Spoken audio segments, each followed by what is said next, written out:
สวัสดีตอนเช้าๆท่านผู้ชมโพสจะได้บัดนี้เฮ็ดแล้วคลิปก่อนข้าพเจ้าลงไปปกดางลงแขนแล้วบัดนี้มาขัดตอนโพสบรบัตรหักษาได้บัดนี้เริ่มละอันนี้คือเริ่มมือทำอีทของการลงแขนท่านผู้ชมลงพักบ่งเด้อนี่เด้อลงจนเมื่อนี่แหละสู้พุ่นแหละ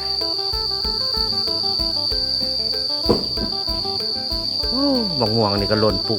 อยู่เนาะ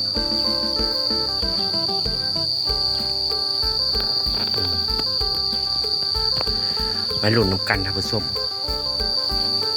ติดตามไปข้าพเจ้าจะอัปเดตแต่ละวันให้ท่านผู้ชมเบิ่งว่า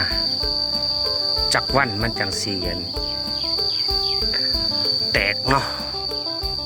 มาลุ้นช่วงนี้เป็นช่วงขาดฝนเด้อท่านผู้ชมช่วงขาดฝนฮ้อนแต่ฮ้อนว่าลงแกนเมื่อวานนี่โป๊โธเกือบเป็นลมคือลึกโผดโผงโม่มแตงต้นนี้เมนสีลงหอมปอมในทางผู้ชมมีสูตรใหม่สูตร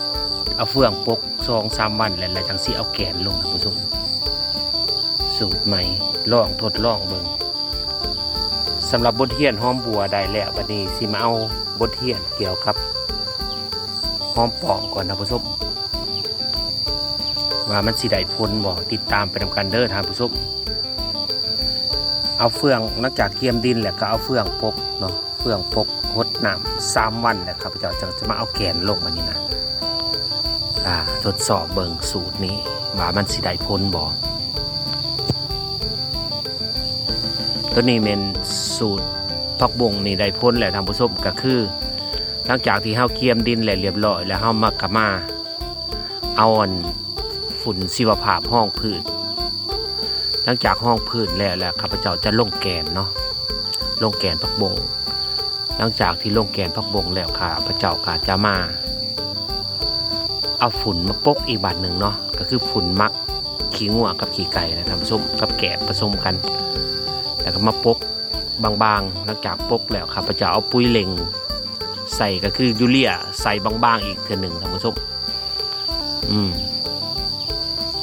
คือสูตรนี้เห็ดข้าพเจ้าเห็ดได้พ้นแล้วเนาะก็มาเห็ดชุดที่2อันนี้คือชุด2เด้อท่านผู้ชม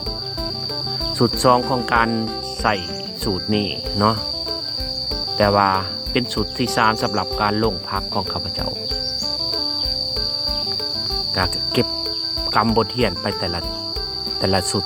เนาะท่านผู้ชมทดสอบไปเราต้องได้เรียนรู้จากการปฏิบัติตัวจริงคันซั่นเราจะบ่ได้บทเรียนเนาะอันนี้คือเอิ้นว่าการเกษตรแบบใหม่เด้อท่านผู้ชมแต่ใหม่แท้กับบ่ใหม่ปานใดเนาะคันใหม่แท้มันต้องใส่พวกระบบสปริงเกอร์ข้าพเจ้ายังใส่ระบบสายยางดึงหดอยู่เพราะว่าอยากออกกำลังกายนำท่านผู้ชมคันว่าสิใส่สปริงเกอร์มันง่ายเกินไปเนาะ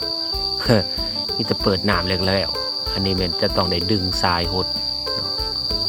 เป็นออกกำลังกายไปในตัวสอกเหวี่ยงใส่ตัวเองท่านผู้ชมนี่ร้านทรายได้นี่นะโมเมนต์ข้าพเจ้าได้ให้ร้านทรายมาจับสายยางหดเพื่ออยากถ่ายคลิปให้ท่านผู้ชมเบิ่งเนาะเดี๋ยวต่อไปข้าพเจ้าจะเป็นผู้หดเองมันนี่นะให้เพิ่นไปเฮ็ดเวียกอื่นเนาะ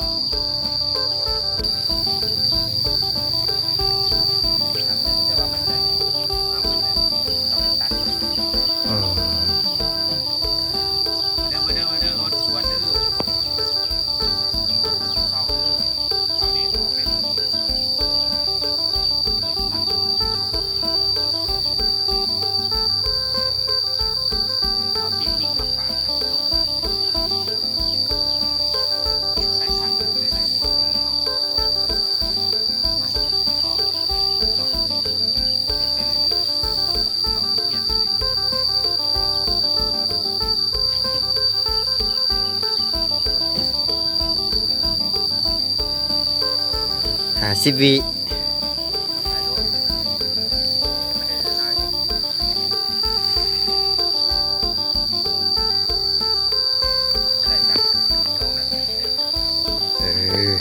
สีนั่นให้ครับ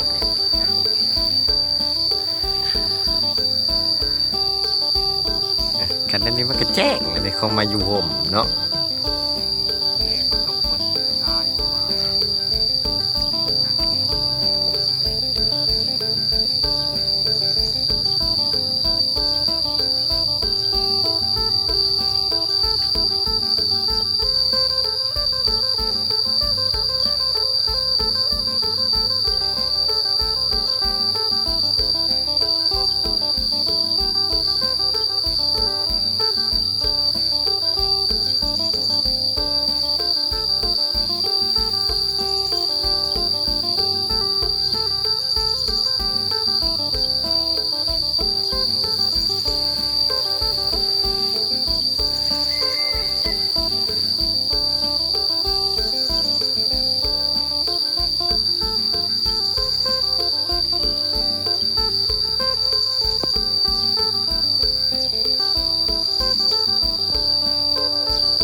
ได้วิวสวยไว้แถวนี้